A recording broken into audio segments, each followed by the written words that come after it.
Most UK breaks make you choose. Do you want a city that is buzzing and modern, or somewhere slower and full of history? On this episode of Travel Smart, I'm taking you on a trip that does both as we discover Bristol and Bath. Two cities close together but with totally different energy. Bristol, a city to re-energise, and Bath, a city to recharge. Let's go.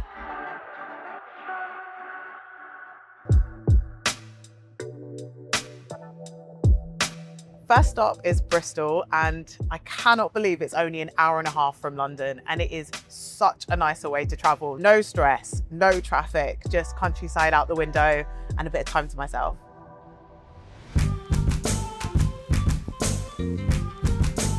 Bristol is one of the UK's creative hubs. Crocodiles in Bristol, who knew? Known for its independent spirit, music scene and street art that turns whole neighbourhoods into an outdoor gallery. You'll spot murals by artists from all over as you explore, and it's also the home city of notorious street artist Banksy. But his work is just one part of the city's DNA. Down by the Harbourside, make sure you check out M-Shed. They literally took the wall off and put it in here. I love that. M-Shed is the museum that tells the story of Bristol. You might even see some familiar faces.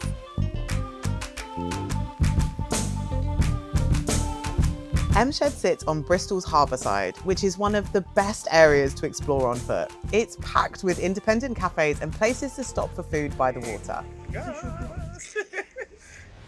Bristol was once a major maritime hub with its history tangled in privateers and pirates. You can still feel the waterfront character woven into the city today. From Harbourside, it's a short walk to the best place for a little bit of food and a mooch around, St Nicholas Market. This is dangerous. I could spend ages in here. It's the perfect place to grab something delicious and to have a quick mooch through the independent stalls whilst you're here. Oh my God, thanks. Okay, what's it saying? Just as you step outside, we are right next to the Corn Exchange, one of the most historic parts of Bristol. There's a really nice little detail just up there. Check out that clock. It actually has 2-minute hands. One shows London time and the other shows Bristol time. Before the railway arrived and forced the UK to sync up its clocks, Bristol actually ran about 10 minutes behind the capital. Just a little reminder that this city has always done things its own way. And if you head out of the city centre, you'll find one of Bristol's most iconic sites, the Clifton Suspension Bridge. That is huge!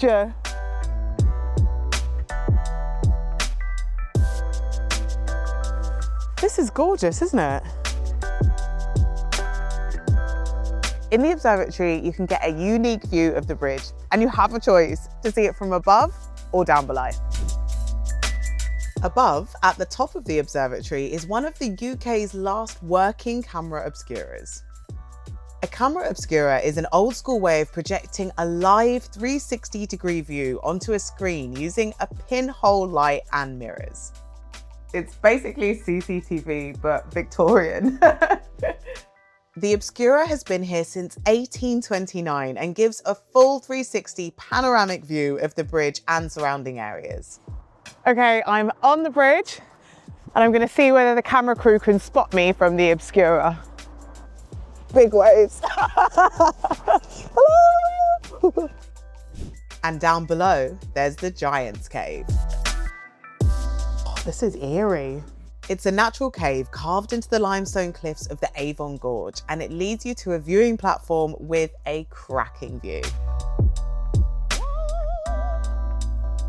Bristol has been incredible, but I am ready to switch gears and head to Bath tomorrow. Just 15 minutes away from Bristol, I'm off to the second city of my trip. Welcome to Bath. Bath has a different pace, but it still feels exciting. It's elegant, walkable, and almost unreal, like you've stepped into a film set. The whole city is a UNESCO World Heritage Site, so everywhere you turn, there's history. One of the best ways to explore is to just start in the centre and wander. Within minutes, you've got the Abbey, you've got the Roman baths, and some of the city's most iconic streets. The Roman baths were built nearly 2,000 years ago, and they are still one of the most impressive ancient sites you can visit in the UK. Oh my gosh, there's steam coming off of it. I didn't realize it was still active. This is incredible. Wow, this is the natural spring bit. It's actually boiling here, it's amazing. I think you can actually taste some of the water here. It's warm.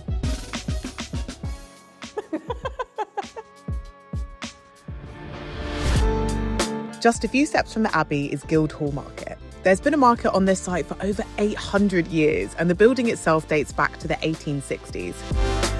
It's small, but it's full of character, and it's a great place to pick up a little souvenir. And for a classic Bath food stop, you can't miss Sally Lunn's. Found it. Probably far too excited about this. The building itself is one of the oldest in the city, dating back to 1482. Oh my God.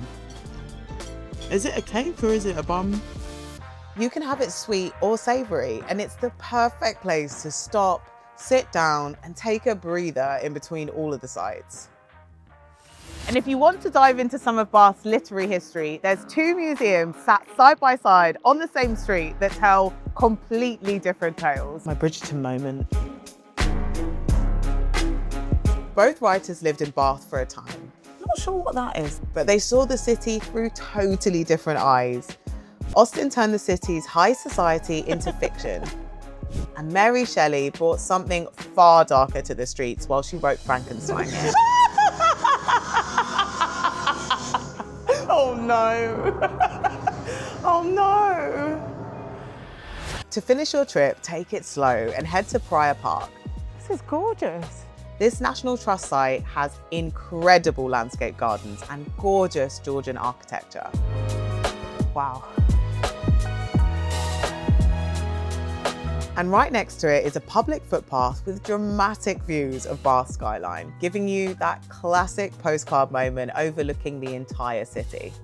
It's the perfect vinyl stop and a stark contrast to the buzz of Bristol. A chance to unwind, soak in the sights, and reflect on your trip between these two sister cities. I have had an amazing time in Bristol and Bath. They are so close together, but the energy is completely different. Bristol has a real buzz. With so much going on, we didn't even scratch the surface. And Bath was the perfect place to slow down with history around every corner. I genuinely cannot wait to come back and explore more. And if you're looking for more insights and tips from the Independent Travel team, head over to independent.co.uk/travel. See you soon.